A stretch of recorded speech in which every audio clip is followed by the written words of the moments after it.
Hello world, and welcome to our adventure across South America and the Pacific Ocean. Enjoy!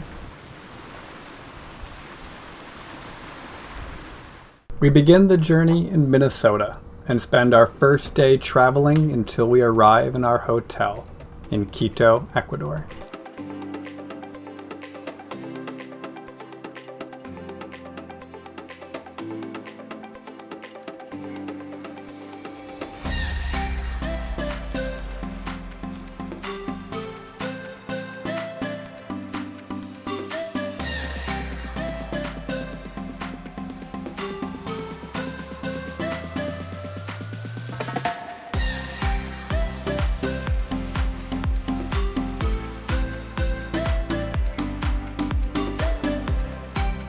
Early in the morning, we board our next set of flights, stopping over in Guayaquil, and then eventually heading off to San Cristobal in the Galapagos archipelago.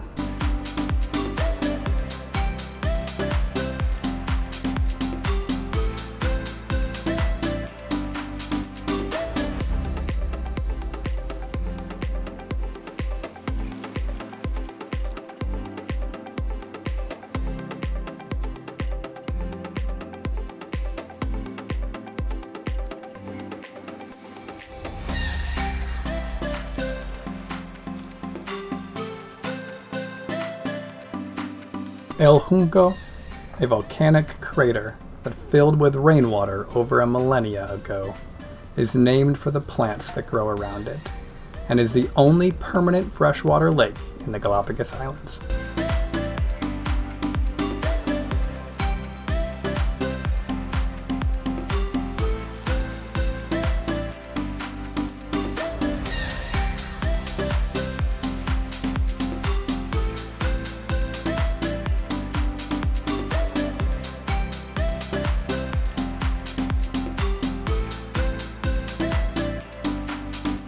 We spent the first night in the Galapagos at the Aptunia Hotel on San Cristobal Island. The hotel is named for the cactus that are common amongst the islands, which are also called prickly pear cactus.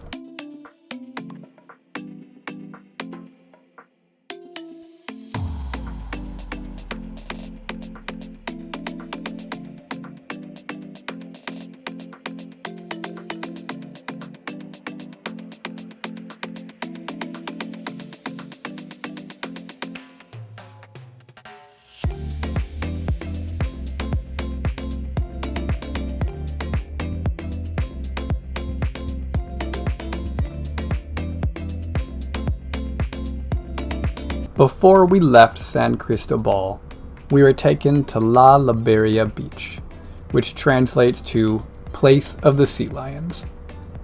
We went here for a bit of snorkeling. We didn't meet any sea lions that day, but there was a friendly green sea turtle hanging out with us in the surf.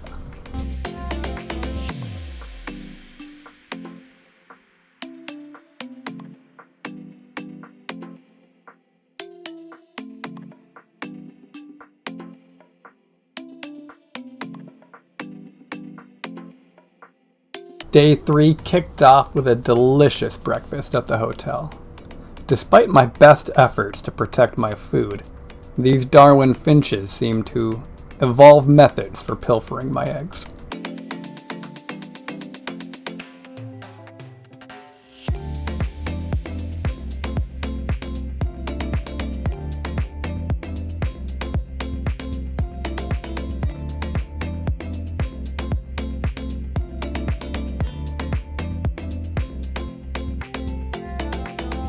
After breakfast, we left the hotel and loaded onto a pango boat, which took us to the Evolution, the yacht that we would be using to explore the Galapagos Islands.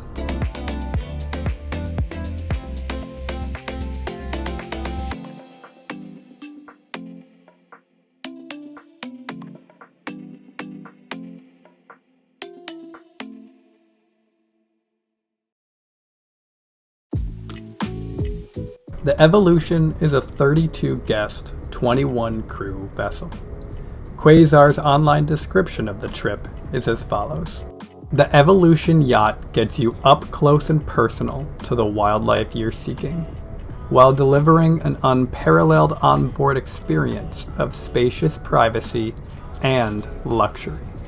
When you explore the Galapagos Island on a safari-style yacht, it's everything you hoped it would be, but better. Because our small group approach makes Darwin's paradise your own. Learn from Quasar's top naturalist guides as you cruise the islands the way they were meant to be enjoyed, as a natural wonder, not just a sightseeing destination.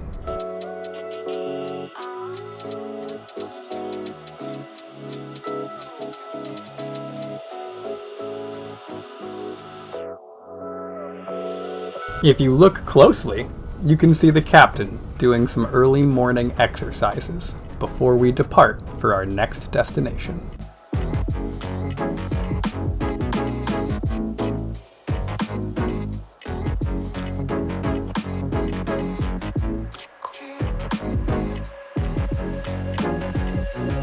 Our cabin was located on the Darwin deck, which sported 2 comfortable beds and our own bathroom.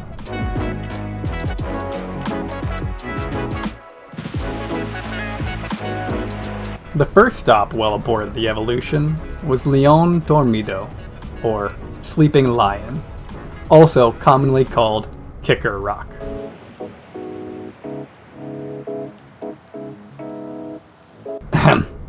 The wind proved too strong for my camera's tripod. Thankfully, no damage was done.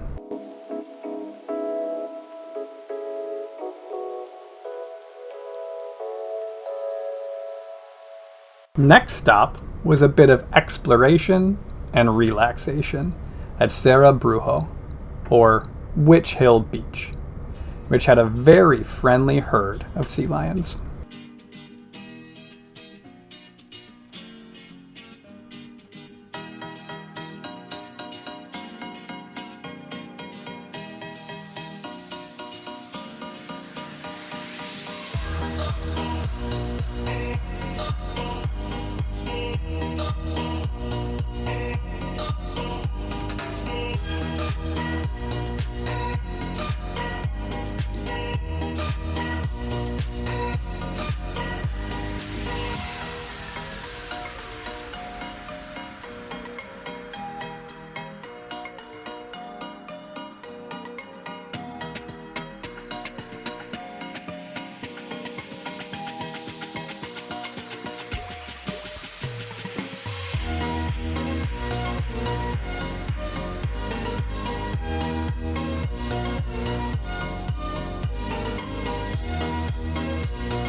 While we slept, the Evolution carried us to our next destination, at the South Plaza Islands, which lie just off the coast of the larger Santa Cruz Island.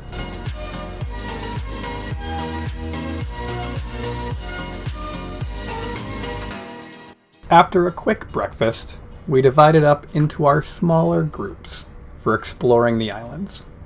Our group was called the Dolphins, and us dolphins loaded onto a panga and spent the morning meeting some friendly seabirds on the volcanic coast.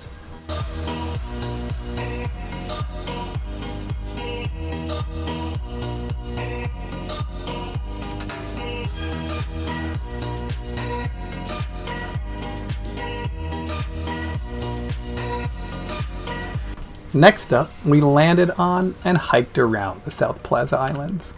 Here, we met marine iguanas, which are the only lizard in the world with the ability to live and forage at sea.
After our hike, we returned to the Evolution, which brought us to the Itabaca Channel for our first guided snorkeling adventure.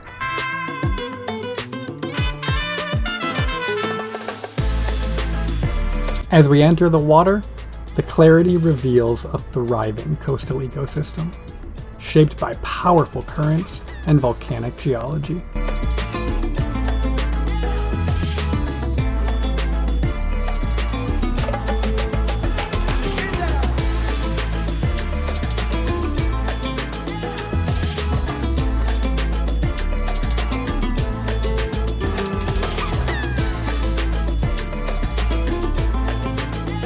A Pacific whiptail stingray glides across the sandy bottom, using subtle wing-like movements to search for buried prey.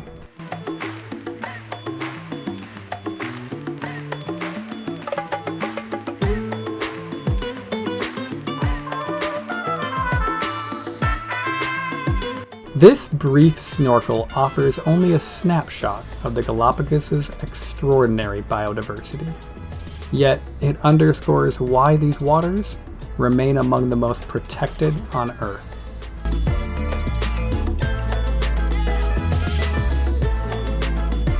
Our final stop for the day was Mosquera Beach, which was filled with friendly sea lions and abundant wildlife.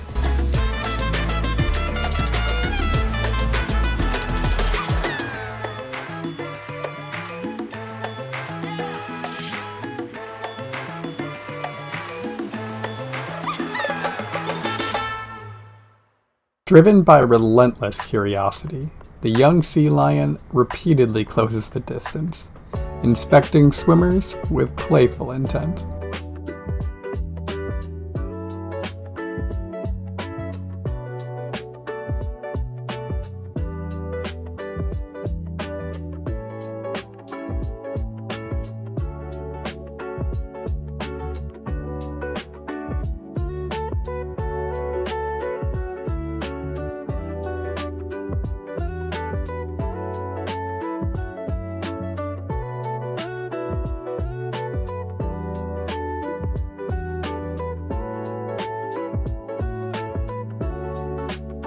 The bleached bones of a pilot whale make for a haunting photograph on the white beaches of Mosquera Island.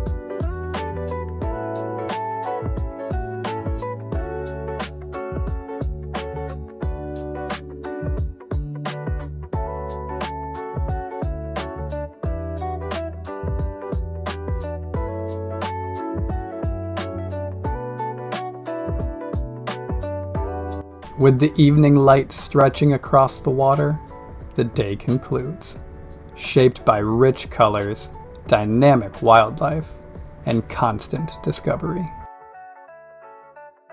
After a restful night's sleep, we found ourselves at the next major destination, Sombrero Chino Island, or Chinese Hat Island, named for the resemblance it has to the traditional Chinese coolie hat. This island is off limits to larger groups, which makes it one of the least visited sites in the Central Islands.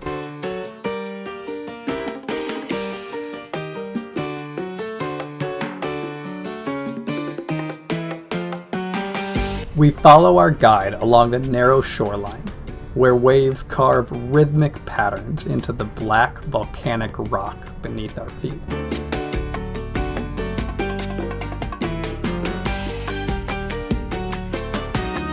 Each step along the coastal path is enriched by the guide's insights, which fuse the island's volcanic birth, its resilient creatures, and its quiet human past into one continuous story.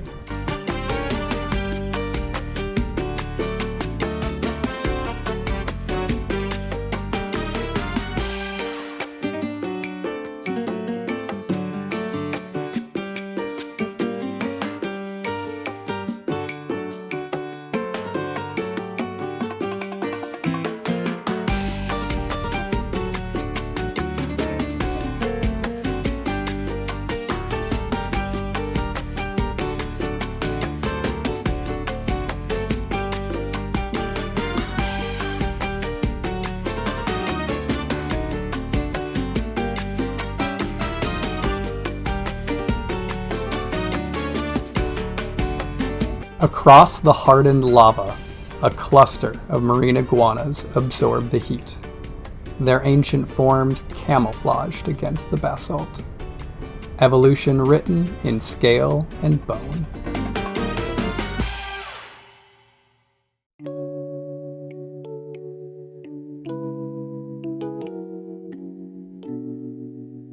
In the afternoon, we set out again snorkeling, where we come across a variety of sea life.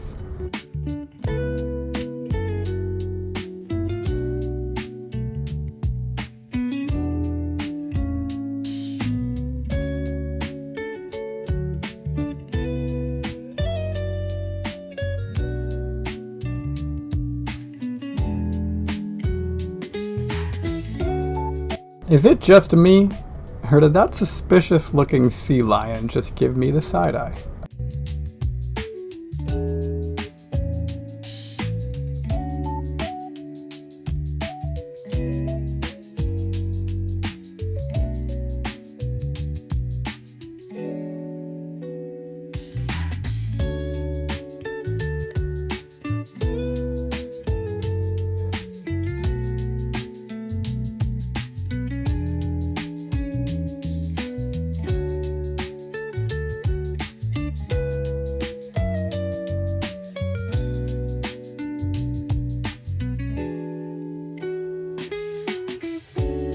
We even had a few encounters with Galapagos penguins, which is the only penguin in the world that natively lives north of the equator.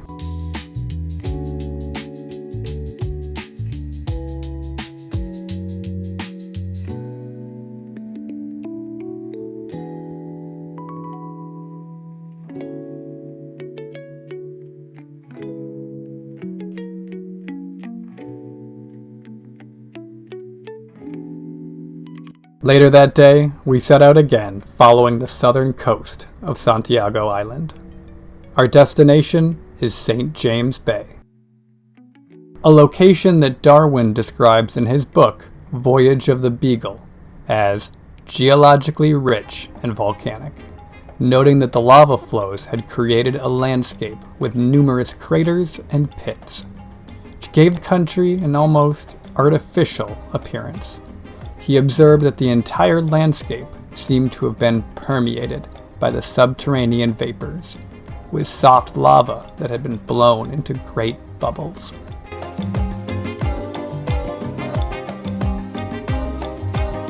It was here that Darwin observed the native marine iguanas. While he previously thought that the iguana fed off smaller animals and fish, he learned that they dived to eat the green and red algae growing around the islands.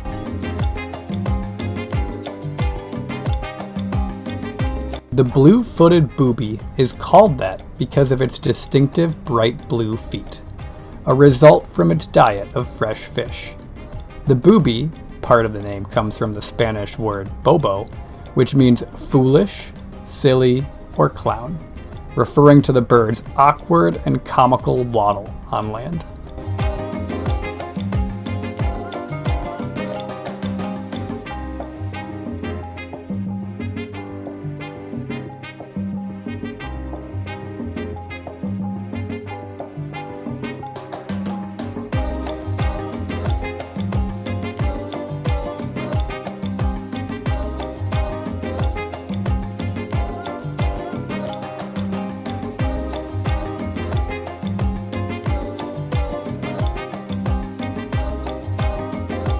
Found only in the Galapagos archipelago and preferring rocky shores with sea caves, the endangered Galapagos fur seals are the smallest of the eared seals, known for their dense fur, prominent ear flaps, and nocturnal hunting patterns.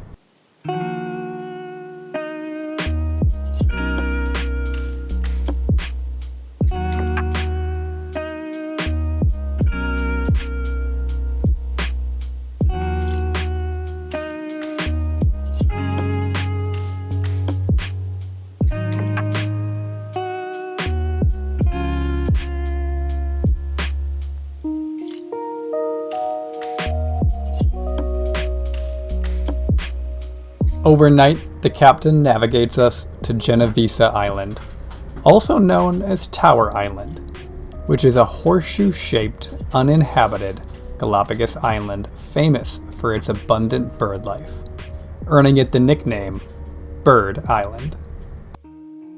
Its unique geography was formed by a collapsed shield volcano, creating Darwin Bay, with steep cliffs and a central saltwater lake called Lake Arcturus.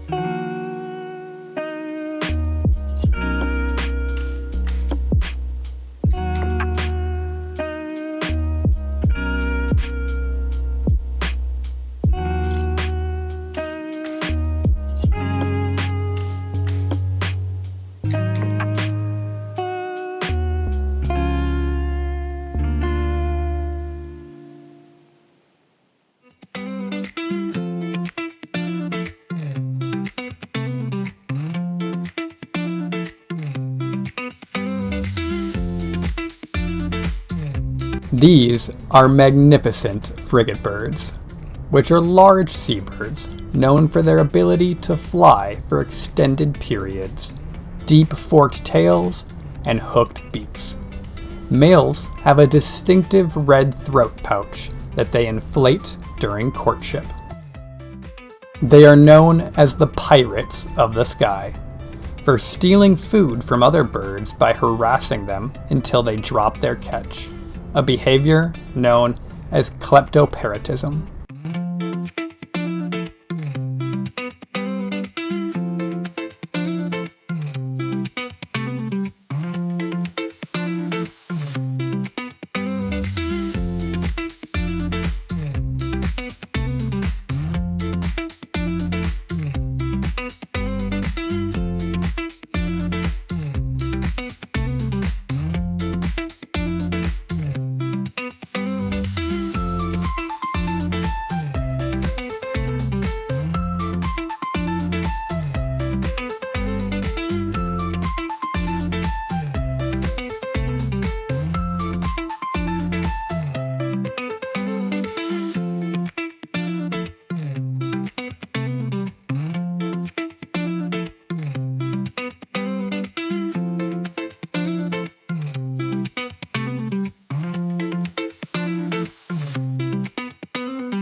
We return to the yacht for happy hour and relaxation on Deck A, while we wait for our next snorkeling adventure to begin. Thanks to the Evolution's amazing crew, the whole experience felt personal, polished, and unforgettable. They worked seamlessly together, making the journey smooth and stress-free. The chef prepared seafood dishes that were nothing short of extraordinary. His delicacies were restaurant quality, beautifully presented and full of flavor. In the afternoon, we get back in the water for snorkeling around the Genovesa Island caldera.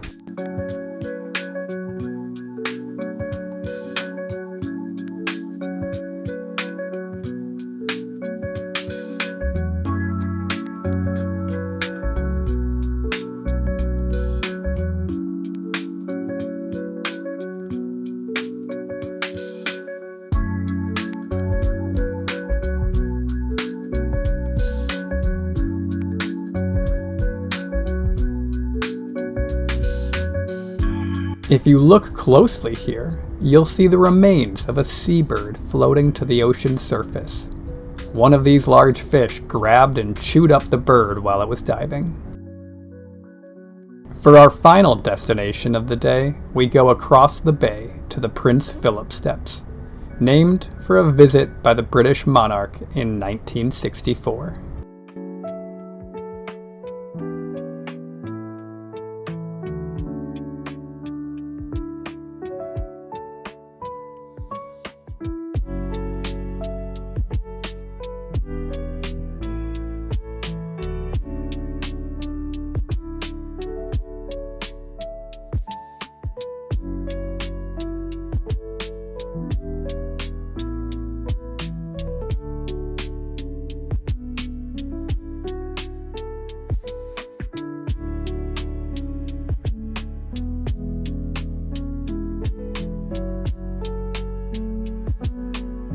Nazca boobies nest on arid, rocky terrain on islands. With large colonies in the Galapagos and on the Malpelo Island in Colombia, they have white plumage with black wings and tail tips.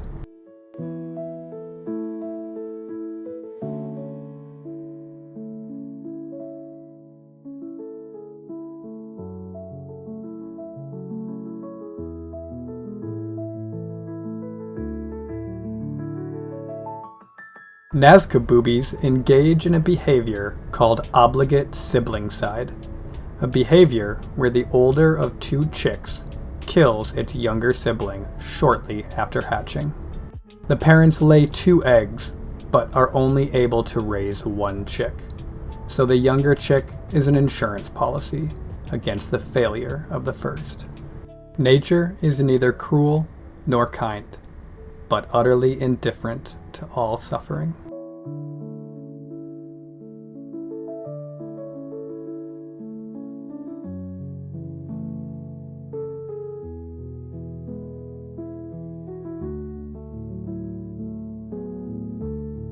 As the sun sets on our time at Genovesa Island, we're off again to another new and exciting place.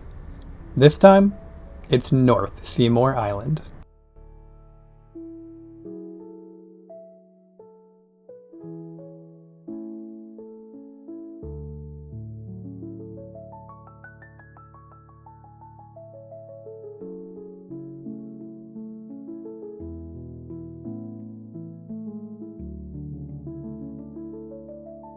North Seymour Island is teeming with life.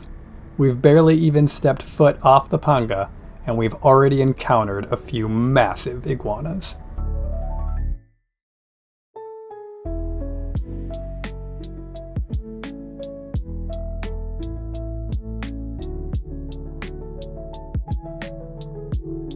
The island is home to countless numbers of blue-footed boobies and nesting frigate birds.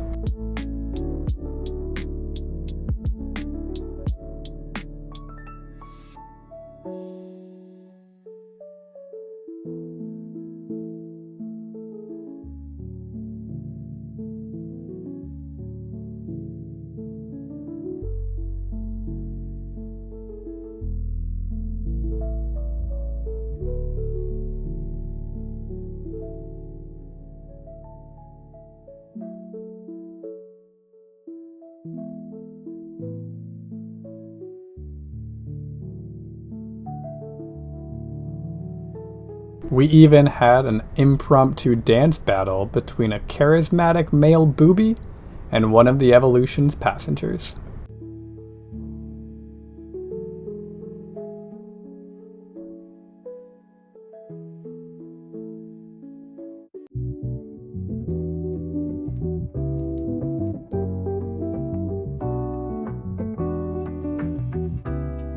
After the hike, we jumped back into the ocean for more snorkeling. The yellowtail surgeonfish dominated this island's coast, with huge schools passing us by.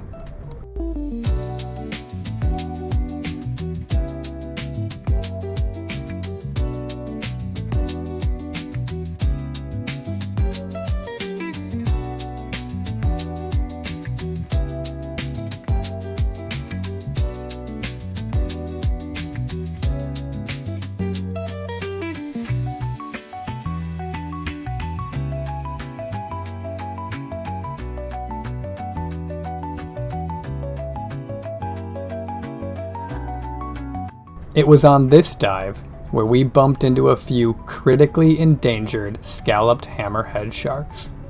They can reach weights of 335 pounds, grow to 11 feet in length, and live for 30 years.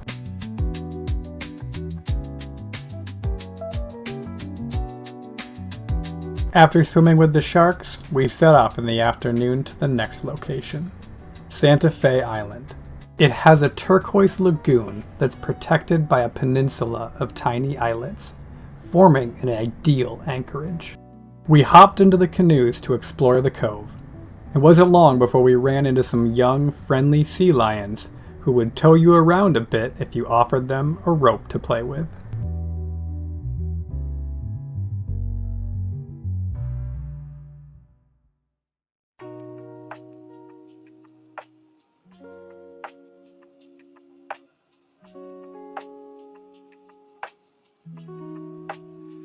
Everywhere you looked at Santa Fe, you found wildlife. The water was full of rays, sharks, turtles, and sea lions.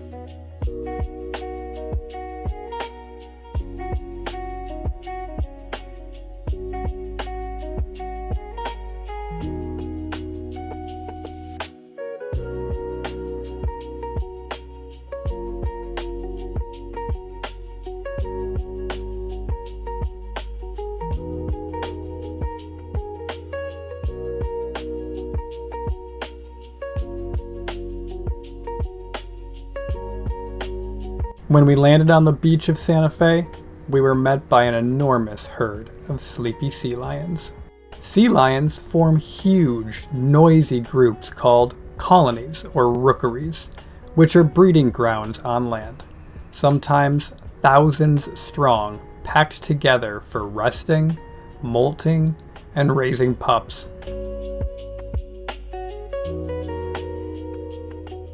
It's here on Santa Fe that the largest of the giant prickly pear cactus can be found.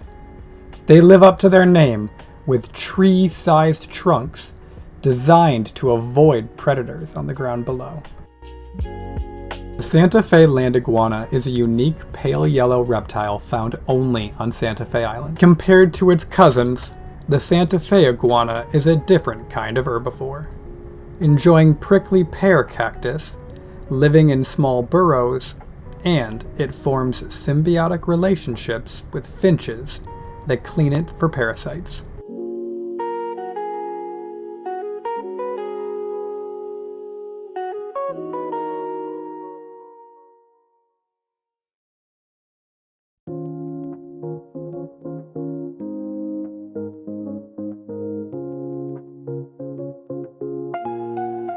Another night headed towards another new destination. This time, it's Floriana Island. Floriana has had a colorful history. Pirates, whalers, convicts, and a small band of somewhat peculiar colonists. A self-proclaimed baroness among them, who chose a Robinson Crusoe existence that ended in death and mystery. In 1793, British whalers set up a barrel as the island's post office to send letters home by passing ships.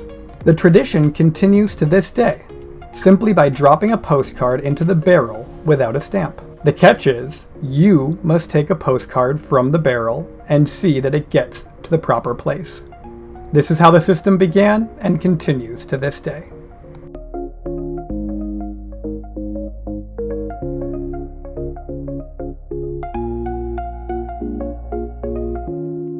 The crew of the Evolution decided to come ashore with us on Floriana, taking the opportunity to set up a highly competitive football match.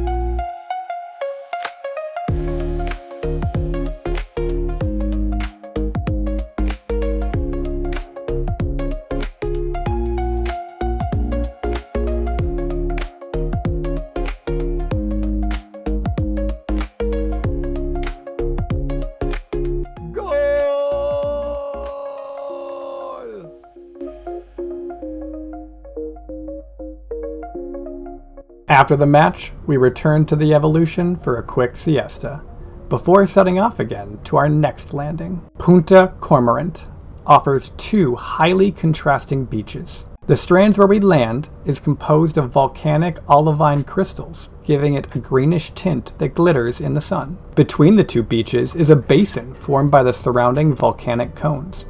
Its hypersaline lagoon is frequented by flamingos, pintails, stilts, and other wading birds.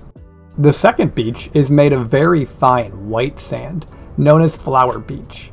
Flower Beach was formed by the erosion of coral skeletons.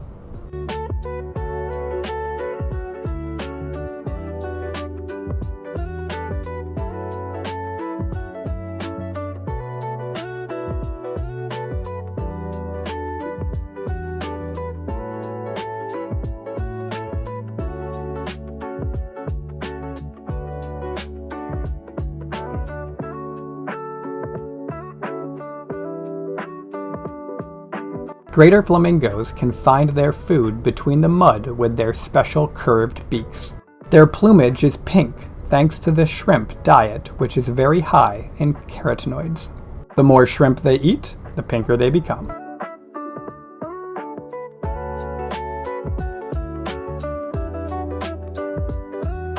Once we've finished our afternoon on the island, we return to the yacht and set out to our snorkeling destination. As we don wetsuits, while making our way around Punta Cormorant, we eventually find ourselves at the tiny islet known as Champion Island. Champion Island is considered one of the top snorkeling sites in the Galapagos, offering prime underwater sea lion interactions.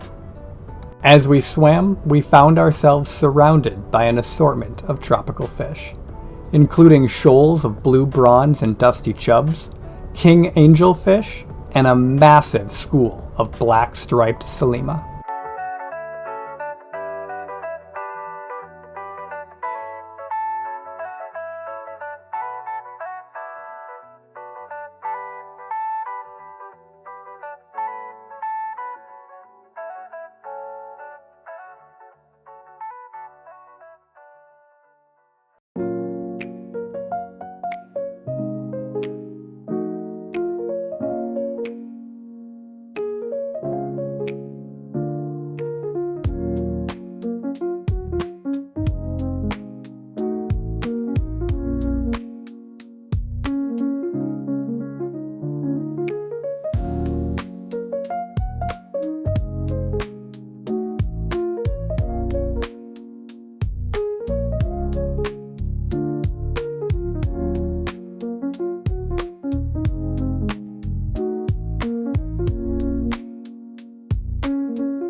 Our last full day in the Galapagos is spent at the island of Santa Cruz, the second largest island in the Galapagos and something of a hub for the archipelago. In the morning, we visit Puerto Aurora, home to both the Galapagos National Park Service headquarters and the Charles Darwin Research Station, which is the center of the great restoration efforts taking place in the park, and a UNESCO World Heritage Site. Here, we visit the giant tortoise breeding and rearing program. Run by the research station, which began by recruiting the remaining 14 tortoises on the island of Hispaniola in 1970. This program has restored the population of animals there to over 1,000 today.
This is where famed tortoise Lonesome George lived out his last days as the last of his Pinta Island tortoise species.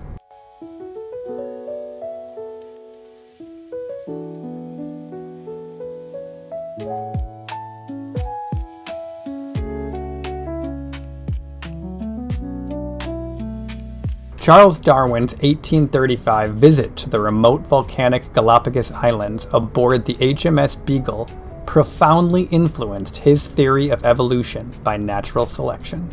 As he observed unique island-adapted species like finches and giant tortoises, he noticed distinct variations between the islands that suggested species could change over time, leading him to question creationism and eventually publish his groundbreaking work on the origin of species.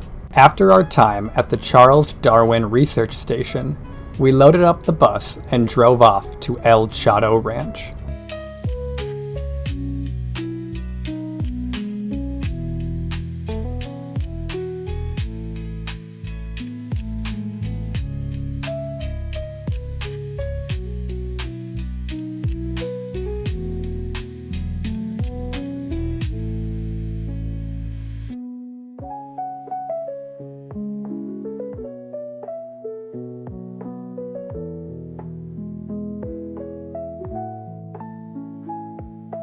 We got to explore the remarkable lava tunnels, a living testament to the Galapagos' geological history.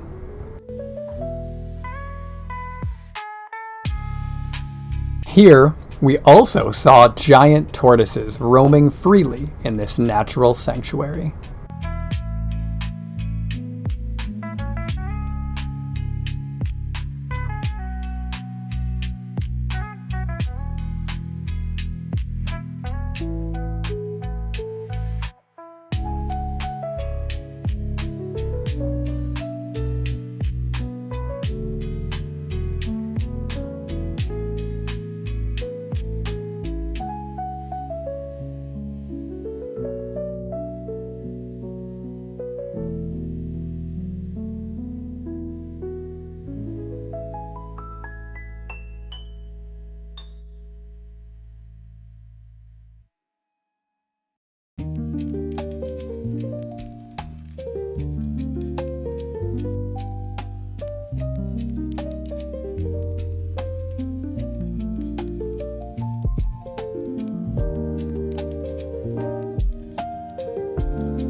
Our final few hours at Puerto Aurora with time for shopping, grabbing some food and enjoying this little port town near the edge of the world.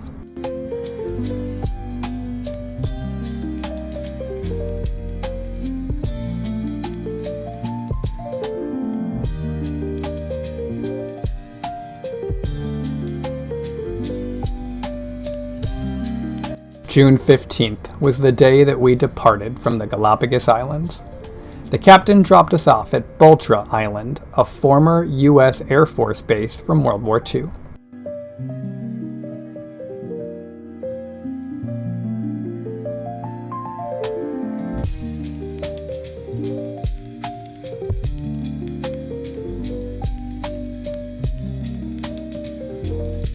We said our goodbyes to the new friends we made, then flew back to mainland Ecuador to continue on the next leg of our adventure.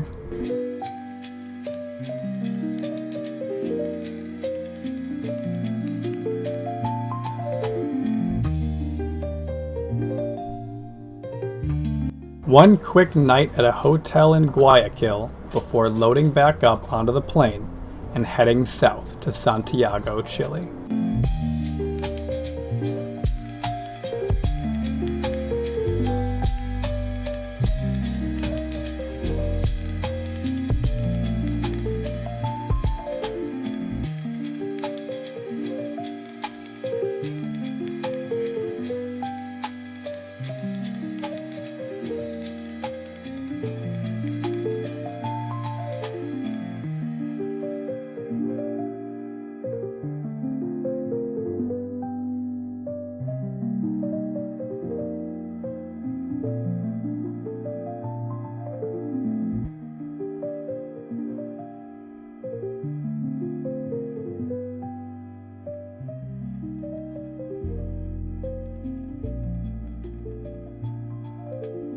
We didn't stay long in Santiago, because the next day we caught our flight headed back to the middle of the Pacific Ocean, to the remote island of Rapa Nui.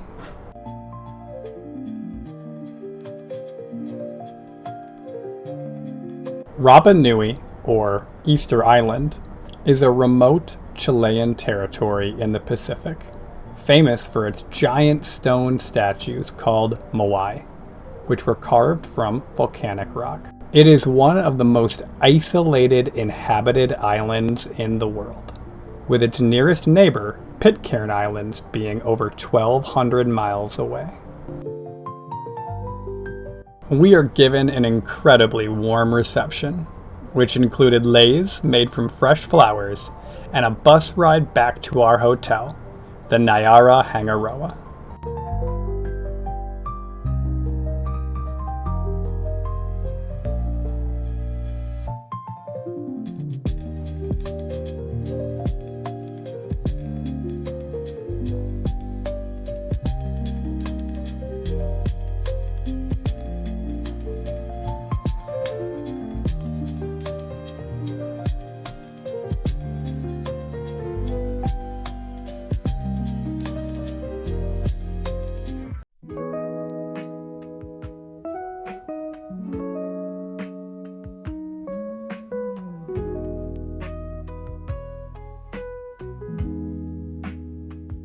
There's not much time for rest and relaxation, because our first adventure on Rapa Nui is scheduled for that evening. We're off to Rano Ra'aku Quarry, a volcanic quarry that served for about 500 years until the early 18th century, and supplied the stone from which about 95% of the island's known monolithic sculptures, the moai, were carved. This is the heart of ancient Rapa Nui civilization, with hundreds of abandoned moais scattered around. Almost all moai statues were carved here, before being transported to all corners of the island. Believed to represent deified ancestors, moai are known for their disproportionately large heads, and are often found on ceremonial platforms called ahu.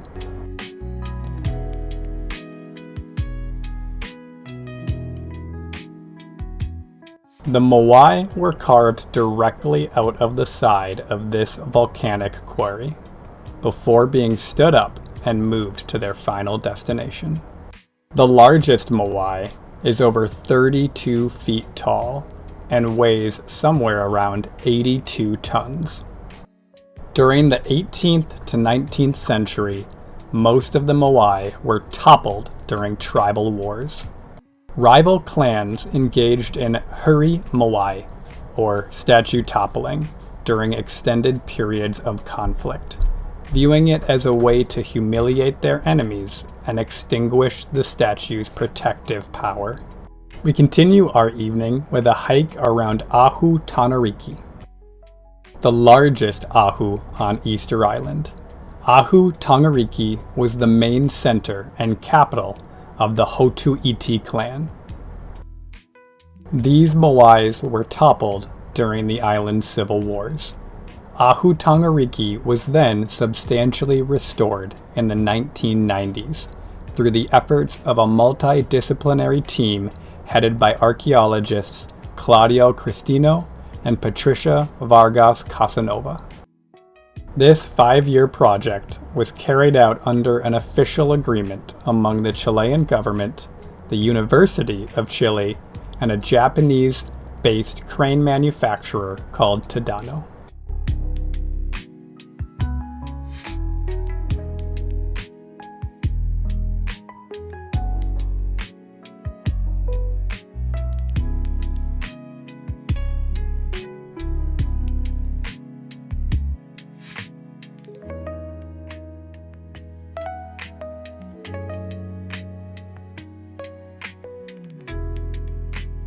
After hiking around and meeting our fair share of moai, we returned for a restful night at the hotel.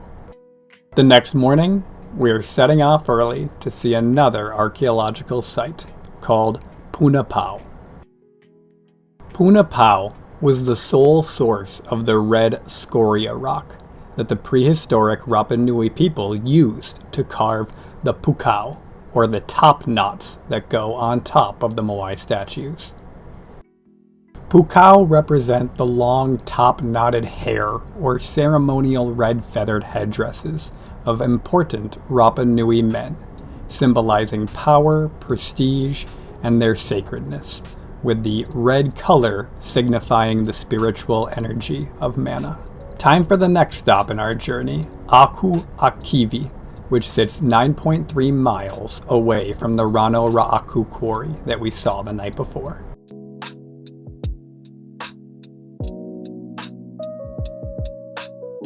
We take a short bus ride and then a quick hike to arrive at our next destination, Ana Te Pahu, which translates to the Cave of the Drum. Ana Te Pahu served as a refuge. Here, the ancient Rapa Nui hid during civil war clashes that arose between the various tribes. Ana Te Pahu is also known as the Cave of Bananas, because there are a lot of these trees at the entrance, located only a few meters below the surface. Next to them grow vines, avocados, and tubers like yarrow and yam. One of the main chambers of Ana Te Pahu was used as a water reservoir, since the frequent precipitations, typical of the subtropical climate, filter through the rock and accumulate in the interior. We asked the bus driver to drop us off as close to the Rapa Nui Museum as possible. Then we hiked the remaining distance.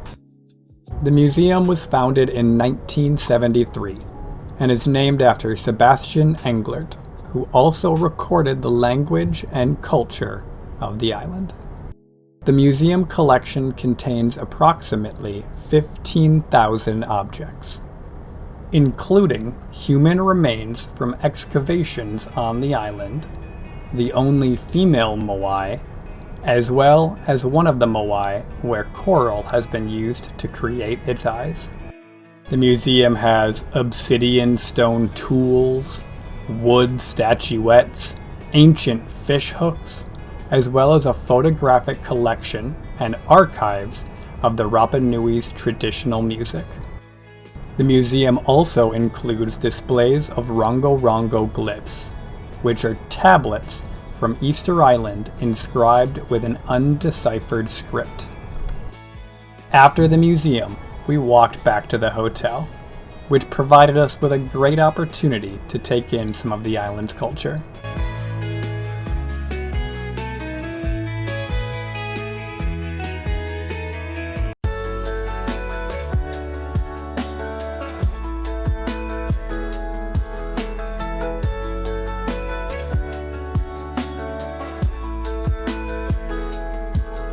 Surfing locals, friendly turtles, and an abundance of porcupine fish can be found in the city's harbor.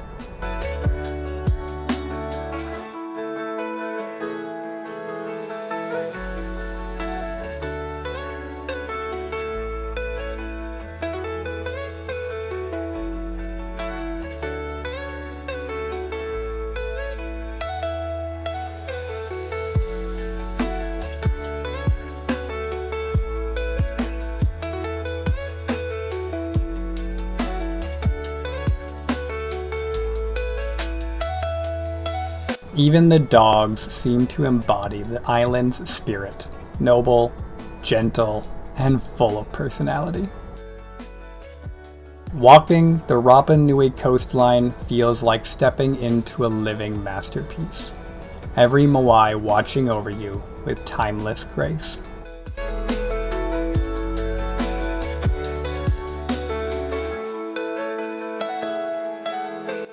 After a brief siesta and a well-needed shower, we load into the bus and head off towards the final archaeological site of the day, Orongo. It's located on the brink of a volcano called Rano Kau, looking out towards the sea. The annual Birdman competitions took place here, in which a representative from each tribe would participate. Competitors would climb more than 200 meters down the cliff wall, swim out to the tiny islet called Montanui, retrieve a newly laid egg from the Manutara bird, then swim back and climb up the cliff face again. The first competitor to return with an intact egg was declared winner and would earn the privileges of the king for the next 12 months. The race was very dangerous, and hunters often fell to their deaths from the cliffs or were killed by sharks along the way.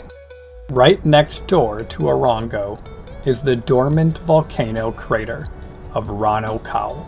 Rano Kau has a crater lake, which is one of the island's only 3 natural bodies of fresh water. The crater is almost a mile across and has its own microclimate, sheltered from the winds that wet most of the rest of the island. Figs and vines flourish at Rano Kau. Our second day on Rapa Nui has been packed full of activities. We return to the hotel to relax and enjoy some of the island's beautiful flora.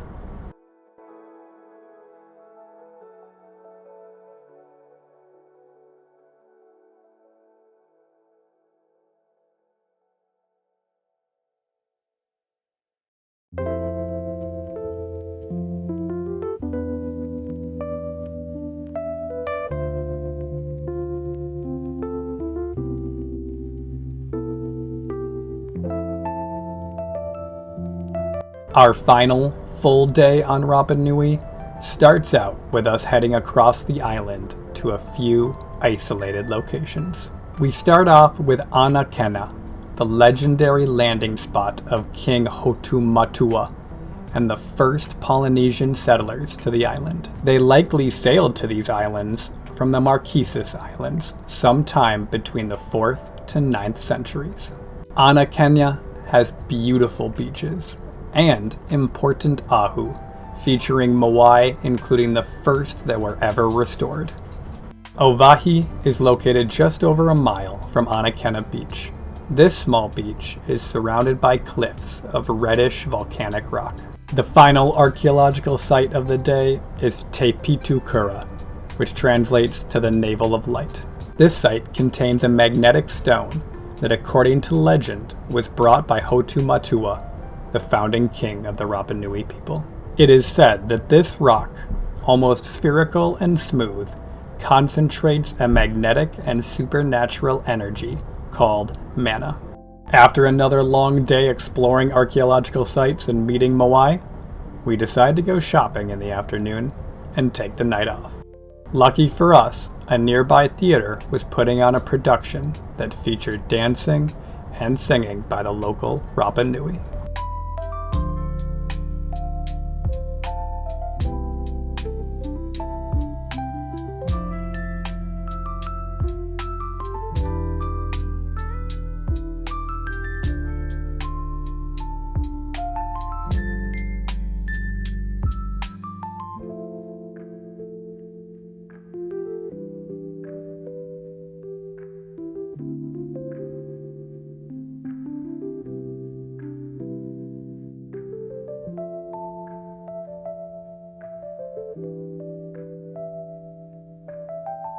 Our time on Rapa Nui has come to an end. Early the next morning, we are off to the airport to catch our flight back to Santiago for the final stretch in our adventures across South America and the Pacific. We spent the night recuperating at the Bidassoa Hotel, and then, the following day, set off walking in the rain to the shopping center of Parque Roca.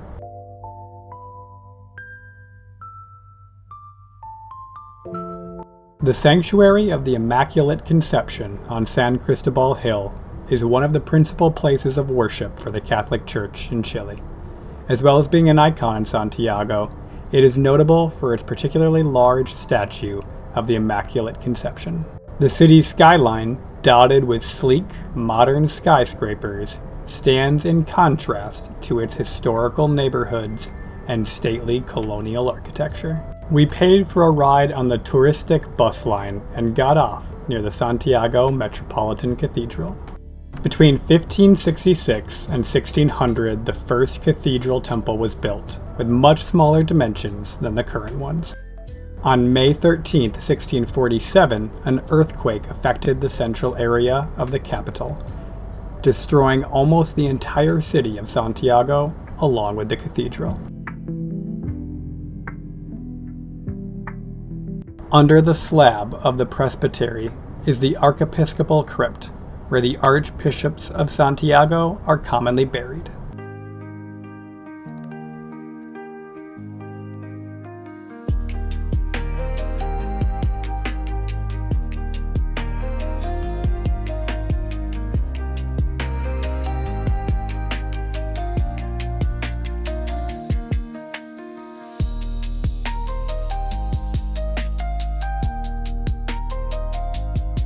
Our last stop in this long adventure is at the Museum of Pre-Columbian Art, just a few blocks from the cathedral. This art museum is dedicated to the study and display of pre-Columbian artworks and artifacts from Central and South America. The museum's permanent collection includes a diverse assemblage of pottery, sculptures, and textiles from Mesoamerica, the Amazon, the Caribbean, Central, and Southern Andes.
Highlights include pieces from the Inca and Aztec empires and chinchorro mummies, a funeral technique that's over 2,000 years older than the Egyptian method.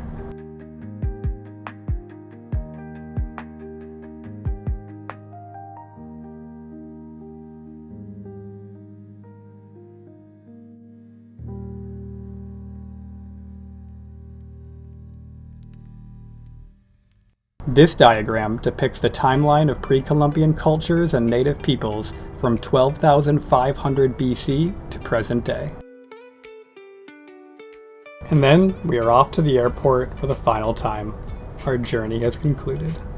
From sea lions and blue-footed boobies to ancient stone guardians, to the rhythm of Chile's capital, this journey has filled me with gratitude.